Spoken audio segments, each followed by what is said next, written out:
नमस्कार दोस्तों, मैं डॉक्टर नीरज एमडी आयुर्वेद और योग फिर से आपके समक्ष उपस्थित हुआ एक नया टॉपिक लेके, जो कि है युवा वर्ग और युवा वर्ग में उनकी प्रॉब्लम्स और उनका सोल्यूशन, जहाँ उनका सोल्यूशन योग और ध्यान के माध्यम से उनको कैसे प्रेरित किया जाए, कैसे पोषित किया जाए, इसके बारे में बता रहा हूँ।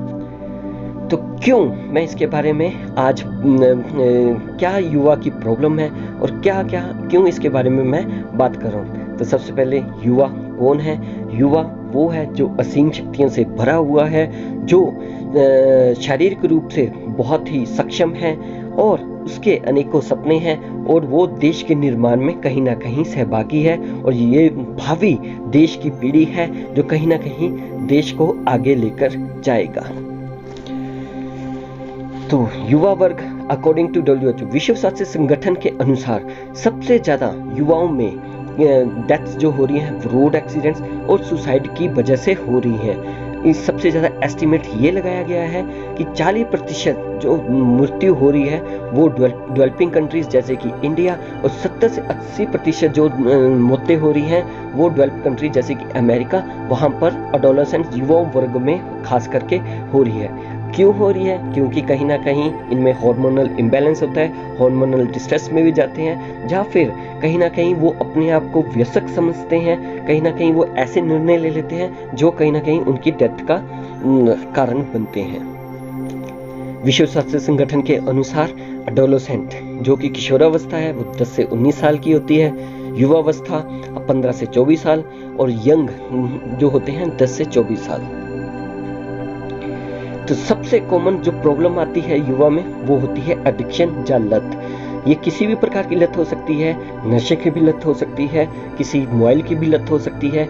इन्हीं लत के कारण कुछ ना कुछ हमारे शरीर में कहीं ना कहीं कुछ ना कुछ लक्षण परिलक्षित हो रहे हैं। जैसे कि आजकल हम कंप्यूटर्स देख रहे हैं, तो बहुत ज़्यादा मोबाइल का भी उपयोग कर रहे हैं, कहीं ना कहीं ये कंप्यूटर विजन सिंड्रोम पैदा कर रहा है, आंखों में दर्द पैदा कर रहा है, अनिद्रा के शिकार हो रहे हैं, आंखों और गले में कहीं ना कहीं दर्द पैदा हो रही है और हमारे तंत्रिका तंत्र को, जहाँ नर्वस सिस्टम को भी कहीं ना कहीं प्रभावित कर रहे हैं। और इसके साथ साथ नशे के सेवन से कहीं ना कहीं व्यक्तिगत, पारिवारिक और सामाजिक रूप से भी हम तबाह होते जा रहे हैं। इसका जो समाज और देश के ऊपर बहुत ही ज़्यादा प्रभाव पड़े हैं। क्या आप जानते हैं कि 90% जो एडिक्शन होती है वो 20 साल की उम्र से पहले ही स्टार्ट हो जाती है और कहीं ना कहीं ये दूर लंबी उम्र में कहीं ना कहीं लक्षित होती है। उसके बाद आता है deviant sexual behaviours. Deviant sexual behaviour होती है जिसमें कि हमारे विचलित व्यवहार या बर्ताव या फिर हमारी उत्सुकता और आकर्षण के कारण कहीं ना कहीं हम गलत कदम उठा लेते हैं। कहीं ना कहीं ये हमें मेडिकल प्रॉब्लम्स जैसे कि STD, sexually transmitted diseases, HIV या फिर अननेसेसरी प्रेगनेंसीज वगैरह पैदा कर देते हैं। साथ ही साथ ये डिविएंट सेक्सुअल बिहेवियर यौन हिंसा का शिकार भी बना देते हैं। साथ ही साथ ये हमें गलत जानकारी के कारण गलत धारणाओं को भी अपनाने के लिए करते हैं। इसमें खास करके हमें अपनी शंकाओं का सही से निवारण करना चाहिए, अपने विचारों को सही से बदलना चाहिए और सुधारना चाहिए। उसके बाद जो बहुत ही इम्पोर्टेंट है युवा वर्ग में मूड डिसऑर्डर्स खास करके डिप्रेशन, एंजाइटी और सुसाइड की और बहुत ज़्यादा जा रहे हैं। डिप्रेशन जैसे कि कहीं ना कहीं काम का प्रेशर भी होता है, कहीं ना कहीं आप अपने आप को एक्सेल करने की भी कोशिश करते हैं, जिसके कारण आप अपने से ज़्यादा उपेक्षा करते हैं, माँ बाप की आपसे ज़्यादा उपेक्षा रहती है, आप कहीं ना कहीं तनाव के ग्रस्त हो जाते हैं और कहीं ना कहीं आप गलत कदम उठा लेते हैं। अगर आपके उपेक्षा के अनुसार रिजल्ट नहीं आता है तो आप आत्महत्या की ओर भी प्रेरित हो जाते हैं।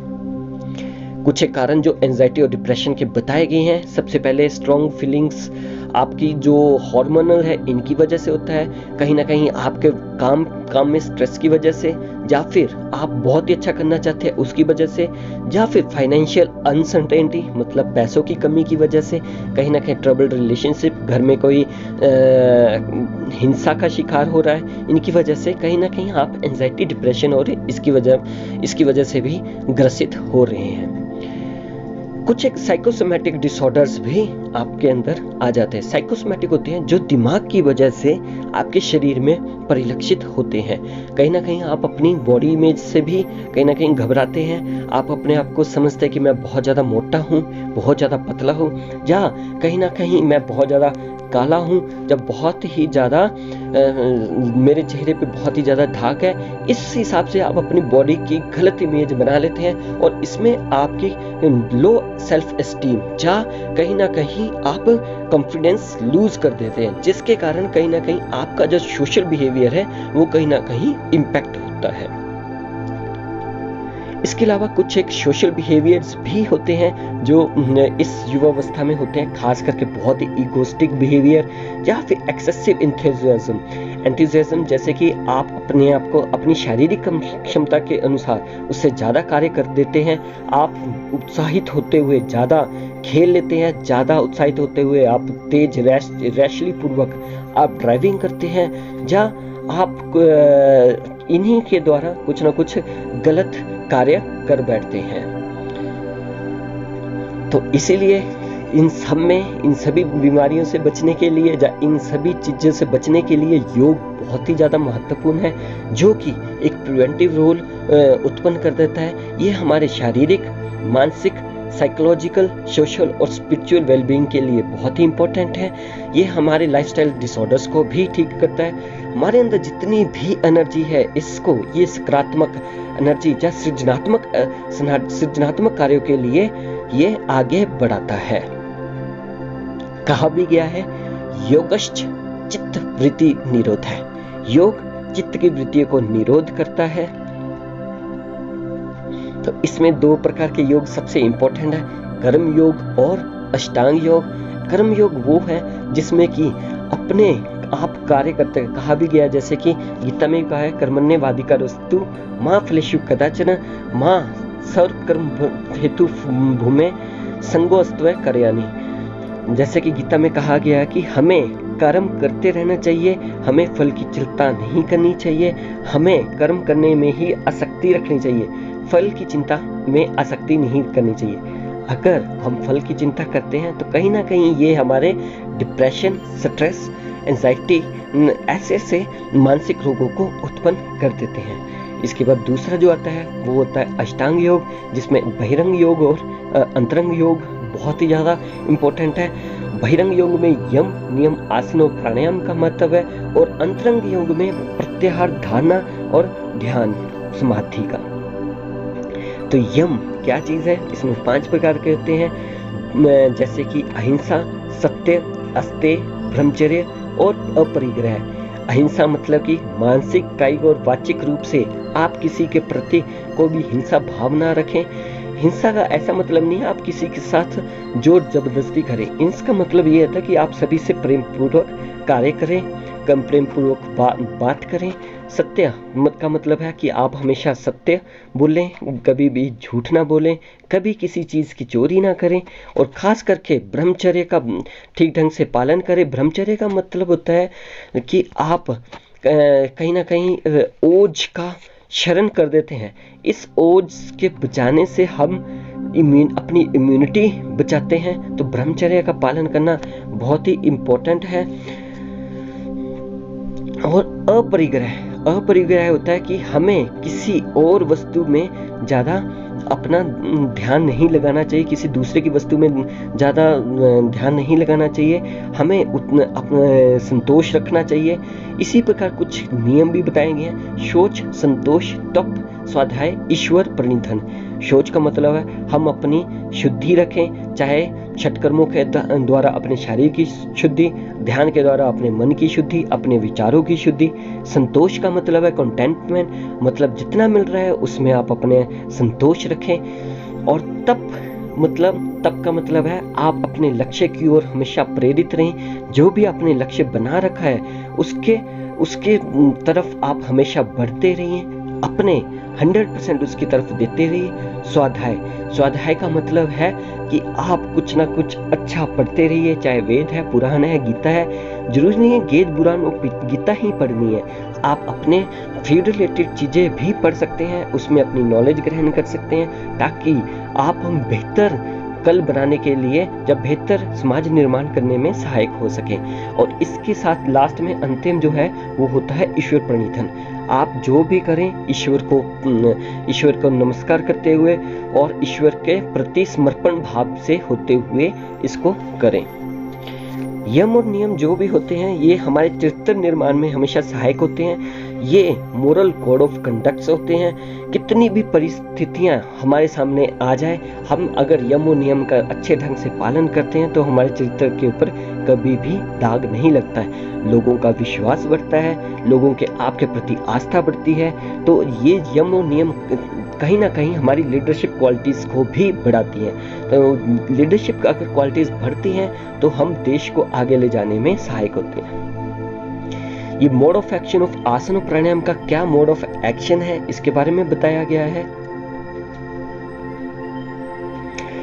इसके अलावा कुछ डेली योग पैकेज, मतलब युवा वर्ग से हमेशा आग्रह करना चाहूंगा कि कम से कम 45 मिनट योग के लिए अपना समर्पण भाव जरूर रखें। इसमें सबसे पहले सूक्ष्म व्यायाम, फिर कुछ एक आसन है जैसे कि खड़े होकर आसन है, जैसे कि उत्तान पादासन है, पाद हस्तासन है, अर्धकटी चक्रासन है, चक्रासन है, पाद हस्तासन है।